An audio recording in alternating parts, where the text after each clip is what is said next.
말씀 시편 91편 1절 말씀부터 3절까지 그리고 14절부터 16절까지 보겠습니다.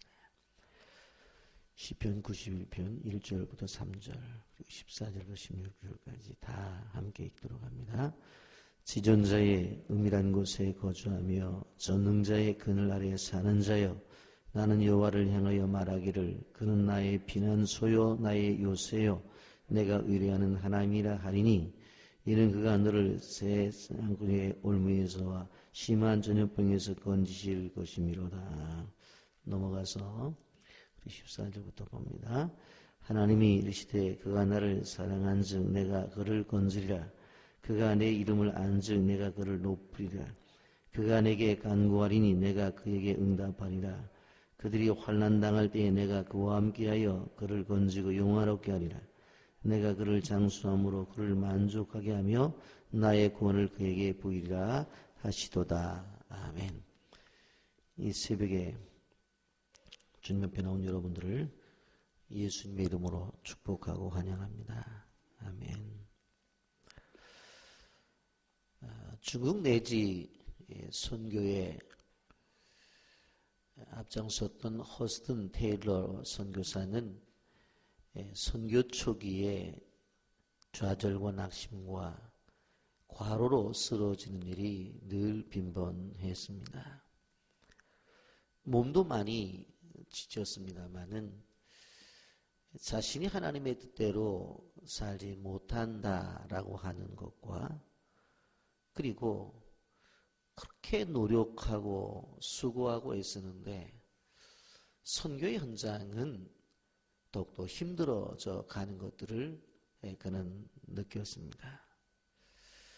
그래서 어떻게든지 간에 이것을 좀 회복하려고 말씀을 읽어봐도 마음에 어떤 평강이 없어요.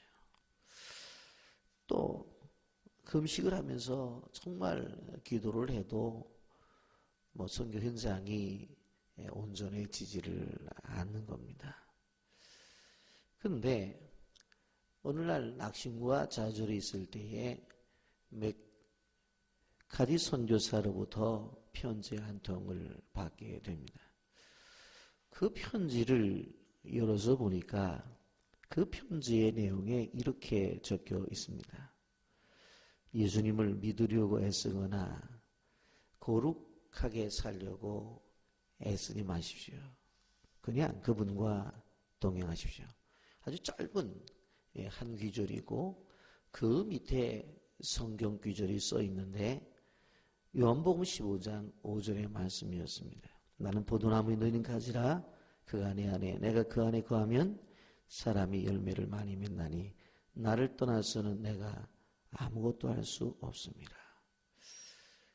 허드슨 테일러가 이 말씀을 읽으면서 그 은혜를 받고 이 사역의 원리에 대해서, 믿음으로 사는 또한 삶의 원리에 대해서 깨닫게 됩니다. 아, 그렇구나.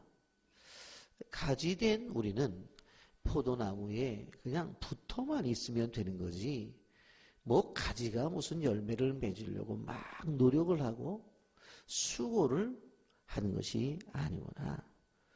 그러면 분명히 나는 포도나무에 너는 가지라, 그렇게 얘기를 하면서 분명코 아버지 하나님이 농부라고 말씀을 했는데, 비 안 오면 농부 되신 아버지가 물 주면 되는 거고, 또 영양이 부족하면 아버지 되시는 농부가 거름 주면 되는 거지, 가지가 물 걱정하고 가지가 거름 걱정할 필요가 있나 해서 모든 것을 하나님 앞에 맡기고, 그리고 나갔더니 자신의 모든 일들이 해결됐다라고 하는 고백이 바로 허드슨 테일러의 선교 일시 가운데 기록이 되어 있습니다. 여러분, 우리는 인생을 살아가면서 많은 경우에 어려움과 걱정과 염려가 있습니다. 그런데 그 속에서 우리가 제일 먼저 생각해 봐야 되는 게 뭐냐면, 우리를 돌보시는 하나님에 대해서 늘 묵상하며 살아가야 된다라고 하는 것입니다. 오늘 1절 말씀에 뭐라고 말해요? 지존자의 은밀한 곳에 거주하며 전능자의 그늘 아래 사는 자요. 그래서 우리는 어떤 사람이에요? 지존자의 은밀한 곳에 거하고 전능자의 그늘 아래 사는 사람이다 라고 그렇게 늘 생각하고 살아가야 된다는 것입니다. 여러분, 지존자 누굴 말해요? 지극히 높으신 하나님입니다. 그분이 계신 곳에 우리는 살아가는 거예요. 그럴 때 안전한 거예요. 그리고 전능자의 그늘 아래 살아가게 되어질 때에 우리는 어떠한 문제든 어려움이든 고통이든 괴로움이든 바로 해결할 수 있다라고 하는 것이 성경이 말씀하고 있는 것입니다. 여러분, 악한 사단의 세력들은 항상 우리의 주변에서 늘 우리를 넘어뜨리려고 합니다. 우리가 세워놓은 것들을 파괴해서 바로 무너뜨리려고 합니다. 인생을 살아가면서 절망케 하려고 합니다. 여러 가지 수많은 어려운 일들을 가지고 우리에게 도전합니다. 여러분, 광야 같은 세상 속에 아무리 보아도 우리의 쉴 곳은 없는 것을 우리는 발견합니다. 그때 주님께서 뭐라고 말씀하세요? 나에게 오라는 거예요. 그리고 와서 쉬라고 하는 거예요. 수고하고 무거운 짐을 지고 있느냐? 내게로 오거라. 내가 너희를 편히 쉬게 해 주겠다. 여러분, 인생을 살아가면서 환난의 풍파, 세상의 고난의 비바람이 우리에게 찾아와요. 그런 것을 우리가 맞으면서 힘들어할 때에 분명코 우리에게 주신 피난처가 있어요. 은밀한 곳, 전능자의 그늘. 분명히 말씀을 하셨는데 그곳에 가면 될 텐데 그곳에 가지 않고 우리는 늘 그 환난의 풍파를 맞으면서 너무 힘들다고만 얘기를 해요. 고난의 비바람을 맞으면서 어렵다고만 얘기를 해요. 2절 보십시오. 나는 여호와를 향하여 말하기를 그는 나의 피난처요 나의 요새요 내가 의뢰하는 하나님이라 하리니. 그 하나님은 나의 피난처가 되어주세요. 나를 외부의 침략에서 보호해 주시는 요새가 되어주세요. 여러분, 그 하나님이 한 걸음 돌아가서 뭐라고 말합니까? 4절에 이렇게 말합니다. 그가 너를 그의 깃으로 덮으리니 내가 그의 날개 아래 피하리로다. 그의 진실함은 방패와 손방패가 되시나니. 그렇게 말씀하고 있어요. 저는 시골에서 자라났기 때문에 생각해보면 여러 가지의 일들을 경험을 많이 했습니다. 그 가운데 하루는 앞마당에서 그 암탉하고 병아리가 재미있게 놀고 있는 걸 보았습니다.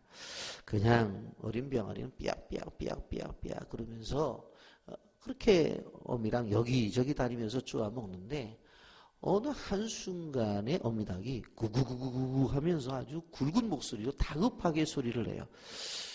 그렇게 하면서 그만 이 어미닭이 날개를 쭉 피는데 저는 어미닭 날개가 그렇게 큰지 몰랐어요. 이야, 크더라고요. 보통 때는 그렇게 크지를 않아요. 그런데 구구구구구구구구구 하면서 소리를 내면서 하니까는 그 병아리들이 쫙 몰려들더니 그 어미닭 속에 들어가는 거예요. 이게 웬일인가 하고 하늘을 봤더니 이 매가 빙빙 도는 거예요. 빙빙. 벌써 그걸 본 거예요. 그리고는 쏜살같이 내려와서 어미닭 날개를 머리부터 쪼면서 병아리를 내놓으라고 그러는데 보니까 피투성이가 돼도 그 병아리 하나를 내놓질 않아요. 이야, 그렇구나. 그 어미의 사랑이 이렇구나. 단순히 저는 그렇게 생각했는데 나중에 성경에 보았더니 바로 예수님의 품 안이 그렇다고 그랬어요. 우리가 고난과 역경과 어려움을 당하게 될 때 주님의 품 안에 들어가기만 하면 주님은 만신창이가 되어도 우리를 바로 악한 세력 앞에 내놓지 않으신다. 아멘입니까? 그런 사랑을 받아. 그 오늘 4절의 말씀에 그가 너를 그의 깃으로 덮으시니. 봤더니 무엇입니까? 예수님이 십자가에 죽으심으로 십자가의 그늘 아래 우리가 들어가기만 하면 어떠한 환난이 와도 어떠한 풍파가 찾아와도 우리는 안전함이 있다는 사실을 기억하시기를 주님의 이름으로 축복합니다. 시편 27편 5절에도 이렇게 말을 했어요. 여호와께서 환난 날에 나를 그의 초막 속에 비밀히 지키시고 그의 장막 은밀한 곳에 나를 숨기시며 높은 바위 위에 두시리로다. 시편 32편 7절도 이렇게 말합니다. 주는 나의 은신처 시오니 환난에서 나를 보호하시고 구원의 노래로 나를 두루시리로다. 아멘. 은혜의 날개 아래 들어가기를 주님의 이름으로 축복합니다. 그러면 우리에게 구원의 노래가 있는 것이에요. 예수님의 십자가의 그늘, 그 그늘 밑에 거할 때 아무리 힘들고 어렵고 고통이 찾아와도 바로 우리는 우리 입술을 통해서 구원의 노래를 부를 수 있다는 사실을 기억하시기를 주님의 이름으로 축복합니다. 여러분, 찬송가 415장에 이렇게 가사가 있습니다. 십자가 그늘 아래 나 쉬기 원하네. 저 햇빛 심이 뜨겁고 또 심이 무거워. 이 광야 같은 세상에 늘 방황할 때에 주 십자가의 그늘에 내 쉴 곳 찾았네. 2절 이렇게 말해요. 내 눈을 밝히 떠서 저 십자가 볼 때 날 위해 고난당하신 주 예수 보인다. 그 영상 볼 때 내 마음에 큰 찔림 받아서 그 사랑 감당 못하여 눈물만 흘리네. 3절입니다. 십자가 그늘에서 나 길이 살겠네. 나 수많은 광채는 주 얼굴뿐이다. 이 세상 나를 보려도 나 두려움 없네. 내 한량 없는 영광은 십자가뿐이라. 여러분, 십자가의 그늘이 우리를 살린다고. 아멘입니까? 여러분, 성경 분명히 말해요. 오늘 3절에 쓰이는 그가 너를 사냥꾼의 올무에서와 심한 전염병에서 건질 것이미로다고 말해요. 이런 새를 잡으려고 사냥꾼이 올무를 놓습니다. 짐승을 잡으려고 사냥꾼이 덫을 놓습니다. 악한 세력들은 어떻게 하든지 우리를 무너뜨리고 우리의 가정을 무너뜨리고 우리의 교회를 무너뜨리게 하려고 함정을 넣습니다. 여러분, 세상에 육신적인 전염병만 있는 것이 아니에요. 영적인 전염병도 있습니다. 영적인 전염병은 어떤 병이에요? 절망의 전염병이에요. 원망과 불평의 전염병이에요. 미움의 전염병이에요. 분노의 전염병이에요. 요즘 보면 이 세대의 분노의 전염병이 바로 이 세대를 점령해 나가는 것을 볼 수가 있어요. 애들부터 어른까지가 다 화가 나 있어요. 건드리면 터져요. 그래가지고 꼭 어린 아이들이 분노해서 누가 나를 건드려 줬으면 좋겠다고 기다리는 것 같아. 그래서 자기 분노를 어떻게 할 수가 없는데 누가 좀 건드려 줬으면 좋겠는데 누가 안 건드리는 거예요. 그러다가 지나가는 아저씨라도 한마디 하면 분노가 폭발하는 거예요. 그래가지고는 급기야 괜히 지나가는 사람 두드려 패고 칼로 찔러. 그런 일들이 요즘 사회 속에 나타나요. 모두가 꽉 차 있어요, 분노가. 그리고는 자기가 그냥 폭발을 못하니까 누가 좀 건드려 달라는 거예요. 아니, 뒤에 가는 차가 크락션 누를 수 있죠. 왜? 크락션 누르라고 만들어 놨으니까.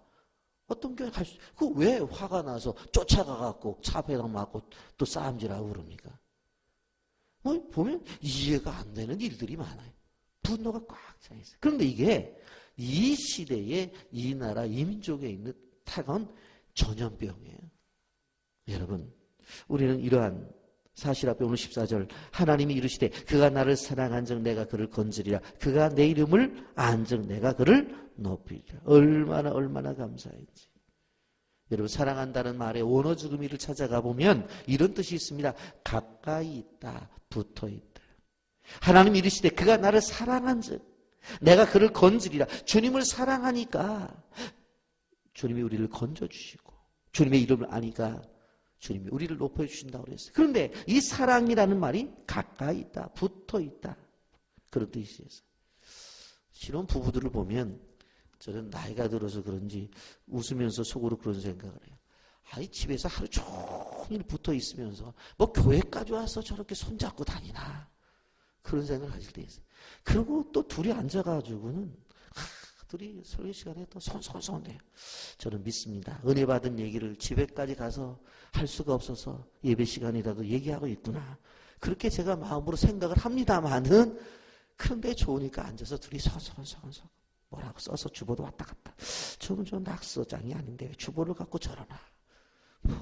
그래 그런데 하여튼 간에 둘이 그렇게 좋은가 봐요. 그렇게. 여러분 사랑이라는 것은 가까이 있다는 거예요. 사랑이라는 것은 붙어 있다는 뜻이 있어요. 시편 18편 1절에 이렇게 고백을 합니다. 나의 힘이신 여호와여 내가 주를 사랑하나이다. 나의 구원이 되신 하나님 내가 주를 사랑합니다. 사랑합니다.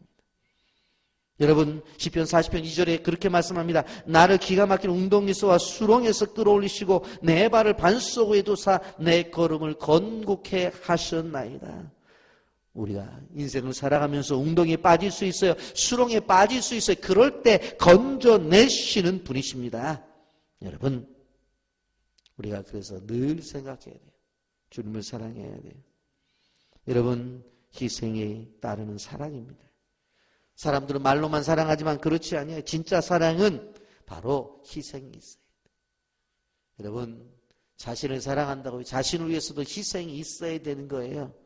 남편과 아내를 사랑한다고 희생이 있어야 돼요. 교회를 사랑한다고요. 희생이 있어야 돼요. 예수님 우리를 사랑하셨다고 그랬어요. 그러기 때문에 십자가에 죽으셔서 자기의 사랑을 보여주신 거예요. 여러분 마태복음 22장 37절 신명기 6장 5절을 이용해서 이렇게 말하잖아요. 예수께서 이르시되 내 마음을 다하고 목숨을 다하고 뜻을 다하여 주 너희 하나님을 사랑하라. 마음 다하래요. 목숨 다하래요. 뜻을 다하래요. 이럴 때 어떤 하나님이 우리의 하나님입니까? 응답하시는 하나님입니다. 15절 다 같이 볼까요? 시작. 그가 내게 간구하리니 내가 그에게 응답하리라. 그들이 환난 당할 때에 내가 그와 함께하여 그를 건지고 영화롭게 하리라. 간구했더니 응답이 주어졌다라고 말씀하고 있습니다. 여러분 요한복음 16장 24절에 지금까지는 너희가 내 힘으로 아무것도 구하지 아니하였으나 구하면 그러면 받으리라. 너의 기쁨이 충만하리라. 예수님의 이름으로 구하시기를 주님의 이름으로 축복합니다. 시편 50편 15절에 환난 날에 나를 부르라. 내가 너를 건지리니 내가 나를 영화롭게 하리라. 여러분 개인적인 기도이든 그리고 가정의 기도이든 교회의 기도이든 국가의 기도이든 어떻게 해요? 끊임없이 부르짖어 기도해야 되는 거예요. 여러분 열왕기하에 보게 되면 시스기야가 국가적 위기에 처했을 때도 어떻게 해요? 이사의 선지자와 함께 올라가서 기도하잖아요. 성전에서 기도하잖아요. 그랬더니 18만 5천 명이 하루아침에 죽잖아요. 근데 개인적인 고난이 찾아와요. 죽겠다는 거예요. 너는 이제 죽어야 된다는 거예요. 사형 선고가 떨어졌어요. 올라가서 그가 엎드려 하나님 앞에 눈물을 흘리며 기도했잖아요. 그랬더니 15년의 삶을 연장시켜 주셨어요. 개인의 일이든 가정의 일이든 교회의 일이든 국가와 민족의 일이든 문제의 해결 방법 단 한 가지예요. 그것이 뭡니까? 하나님 앞에 기도예요. 기도. 부르짖는 기도. 외쳐 기도. 예레미야 30장 3절에 이렇게 말씀합니다. 너는 내게 부르짖으라. 내가 내게 응답하겠고 내가 알지 못하는 크고 은밀한 일을 내게 보이리라. 우리가 부르짖어 기도할 때 우리가 전혀 알지 못하는 하나님만이 가지고 계셨던 그거 크고 은밀한 비밀한 것을 가르쳐 주신다는 거예요. 여러분 요한복음 14장 14절 내 이름으로 무엇이든지 내게 구하면 내가 행하리니 그렇게 말씀합니다. 선교 역사 속에서 사실은 허스턴 테일러라고 하는 분은 참으로 선교의 중심에 획을 그은 분입니다. 왜냐하면 해안선 선교 시대가 지나가고 나서 내륙 선교 시대가 되어지는데 바로 내륙 선교를 시작한 분이 이 허드슨 테일러입니다. 항구를 중심으로 해서 바로 선교가 이루어지던 해안선 시대 그 시대를 끝내고 내륙으로 들어가면서 내륙에 있는 그 사람들의 영혼을 구원하기 위해서 허드슨 테일러는 중국인 복장을 하고 들어갑니다. 여러분, 우리나라의 대표적인 선교사 집안 가운데 우리는 언더우드를, 연세대학을 세운 이 언더우드를 우리는 무시할 수가 없습니다. 왜냐하면 4대가 이 땅에 와서 봉사를 하고 있고 지금도 언더우드의 4대 손이 연대에서 교수 일을 하고 있습니다.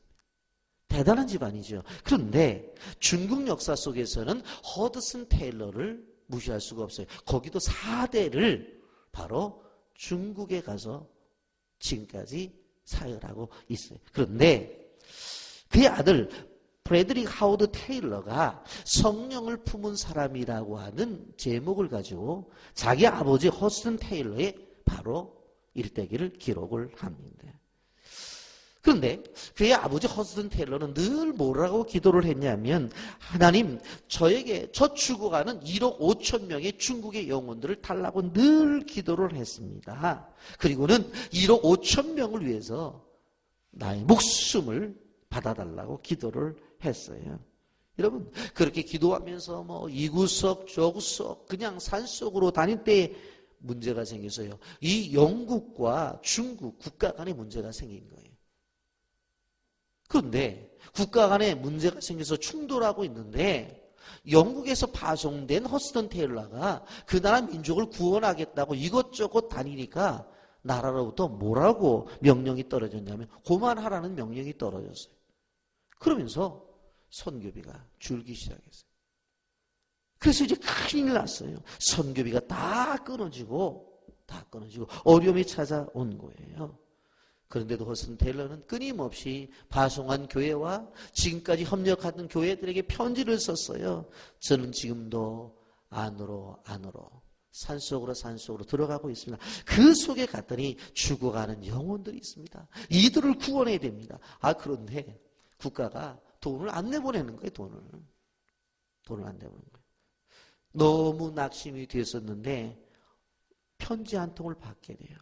그리고 편지를 딱 열어봤더니 바로 거기에 800파운드의 거액이 들어있는 거예요. 이미 국가가 허드슨 테일러에게 선교비를 지원하지 말라고 명령이 떨어지기 전에 2달 전에 바로 한 성도를 마음에 감동을 시켜서 이미 편지를 보냈고, 그 뒤에 국가는 허드슨 테일러에게 선교비 지원하는 일들을 조금 자제하라고 그 후에 명령이 떨어진 거예요. 이런 놀랍지 않아요? 그 편지 속에 이렇게 써 있습니다. 사랑하는 선교사님이 사역이 더욱 확장될 수 있도록 800파운드를 보냅니다. 부디 지금까지 복음이 전해지지 않은 새로운 백성들을 기억해 주십시오. 여러분, 이사야 65장 24절에 아주 우리가 기억하고 넘어가야 될 말씀이 있습니다. 그들이 부르기 전에 내가 응답하겠고 그들이 말을 마치기 전에 내가 들을 것입니다. 아멘입니까? 허드슨 테일러가 선교비가 필요했어요. 근데 이미 하나님께서 그에게 필요한 선교비를 국가 정책상 선교비가 나가는 것들을 국가 간에 문제가 있으니까 선교비를 좀 자제해달라고 하는 그 일을 시작하기 전에 하나님은 중국 내지에 있는 영혼들을 불쌍히 여기셔서 그러한 일이 벌어질 줄 아시고 이미 선교비를 보내신 거예요. 그들이 부르기 전에 내가 응답하겠고 그들이 말을 마치기 전에 내가 들을 것이다. 여러분, 우리가 기억하시기를 바랍니다. 하나님은 놀라우신 분입니다. 하나님은 역사를 주관하시는 분입니다. 하나님의 주권 속에 우리가 있는 것입니다. 그렇기 때문에 기억하셔야 될 것은 그 하나님 앞에 우리는 뭐만 하면 돼요? 부르짖어 기도하고, 그리고 그 전능자의 그늘 안에 있기만 하면 물 없고 비 안 오면 물 주시고 거름 모자르면 거름 주셔서 자연스럽게 열매 맺게 하신 하나님이 바로 저와 여러분의 하나님이라는 사실을 기억하시면서 그 하나님 믿고 오늘도 기쁨에 출발하시기를 예수님의 이름으로 축복합니다. 아멘. 거룩하신 하나님 아버지, 은혜와